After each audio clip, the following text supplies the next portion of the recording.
next one is in group and out group. So first we're going to do, the concept was given by W.G. Sumner, and first we're going to do about the in group. All the groups that you are a part of, that you have affinity for or you have preference for, is in group. Like we group, you define yourself from the perspective of the particular group, like families, friends, play groups. You have subjective attitude about the group, like if I belong to a certain group of, you can say I teach you BS1, and I teach you sociology, and if somebody says okay, no, they are not a good student, or no, they lack at something, so I'm going to have my subjective attitude, no, they are my students and I teach them, and I'll have the in-group feeling, and I'll say no, they don't lack on anything, you have to polish them, you have to work on them, and they can be great. So we have subjective attitudes for the in-group, and consciousness of kind, that consciousness of same, being like feeling, like already discussed, we group. So I hope I'm clear that in group is any group that you are a part of and you define yourself from that group. You can say, see the picture, people who belong to same group as you, though the person or whatever, you can, the cartoon or whatever he is, Boov, he's standing alone, but he's still in group, as he's alike. Fine.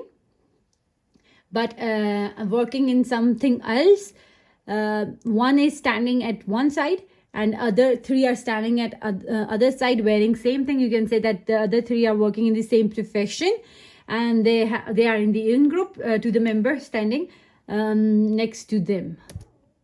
Then comes the out group. Out group is they group, wo group. In group hamara group, out group unka group.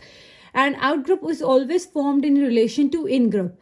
In group होगा तो out group बनेगा. In group के बगैर out group नहीं होगा. Person belonging to a group is in group, while not belonging to a particular group is out group.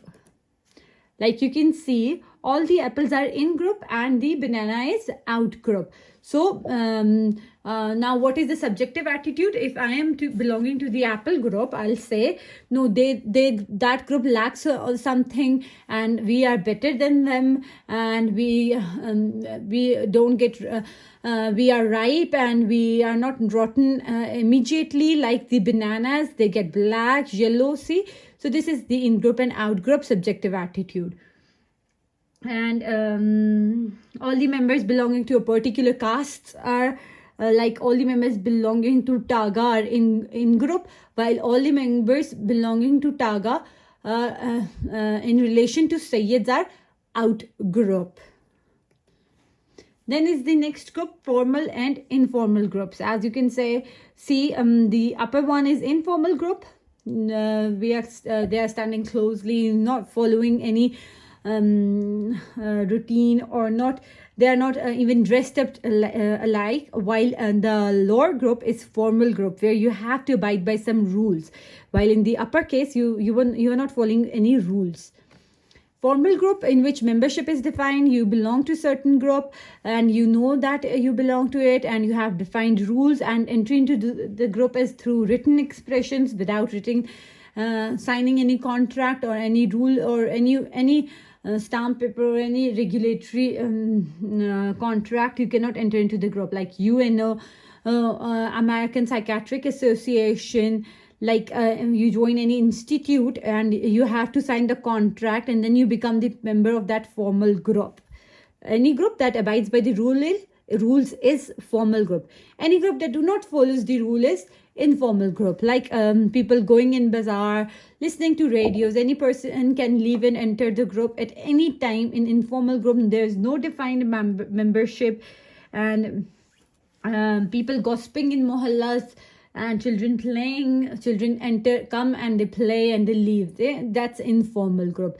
You with your friends are is an informal group. You do not sign any treaty to be a member of that group.